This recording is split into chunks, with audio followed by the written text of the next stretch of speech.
How many of you have ever seen somebody kind of lose control of themselves and say something or act in a way that maybe they shouldn't?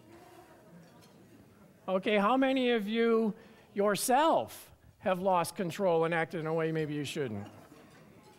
Okay, how many of you think that some of the other people should have raised their hand? Because the truth of the matter is we all should have raised our hands. We've all lost control. So we can all kind of relate to that idea that sometimes something wells up within us that makes us act in ways that maybe we shouldn't have. It's a common thing that we all have. So I'm not going to be speaking about the Charles Mansons of the world. I'm not going to be speaking about the terrorists. I'm going to be speaking about the way that we treat each other, not just in our actions, but in our thoughts and in our voice. Violence isn't just somebody shooting another person.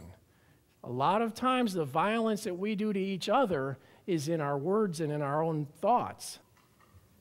Because for me, when I looked at my list of bad traits, rage was number one. Getting out of control and yelling and screaming and threatening and violent, that whole thing was my biggest problem. I attacked it first.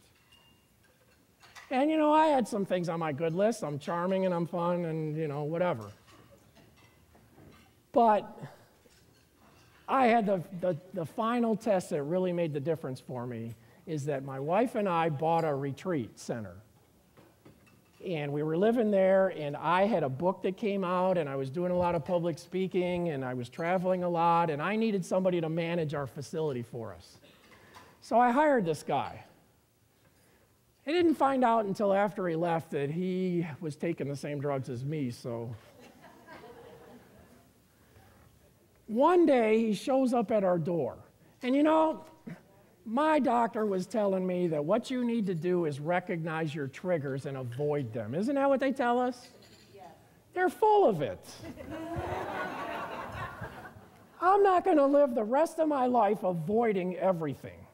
I might as well just lock myself in a room because everything triggers me. What I need to do is learn how to change my behavior. And yes, it's true. They are not full of it. At first, we need to avoid our triggers and learn to recognize them and learn how to avoid things until we get it under control. But once we get it under control, we have to choose. I'm not going to avoid my triggers for the rest of my life. Besides, my trigger is standing in front of me in my own house. Where am I going to go? So here's this guy, and he is flipping out, just coming unglued, and he doesn't make any sense at all. And I bet neither did I when I was losing it, because that's what everybody said. Why are you screaming so loud? I'm not screaming. You're not listening to me. And he's doing that to me. And he's not making any sense. You guys lied to me. You misled me. The reason I don't do any work around here is your fault.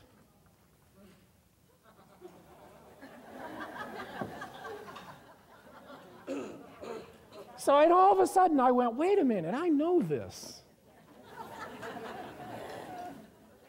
This is what rage is like to the other people. This is what my behavior looked like to them. Except for I've got an advantage over everybody else because I understand both sides now.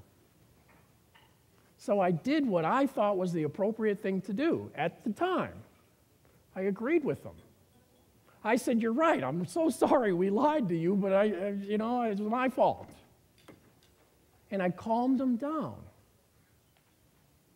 And once he calmed down, he was okay, and he turned around and he left. And my wife turns to me, she goes, how did you do that? And I said, easy. Rage is my advantage. I understand it deeply. I don't do it anymore myself. And I can even calm somebody else down that's doing it. And I told her, I have the right now to go to my bad list and cross rage off and move it to my good list. Rage has become my advantage. Does that mean I never get tested again? I get tested constantly. And every time it happens, I start shaking inside. I want to freak out. I want to do the worst thing possible to everybody around me. I want to lash out.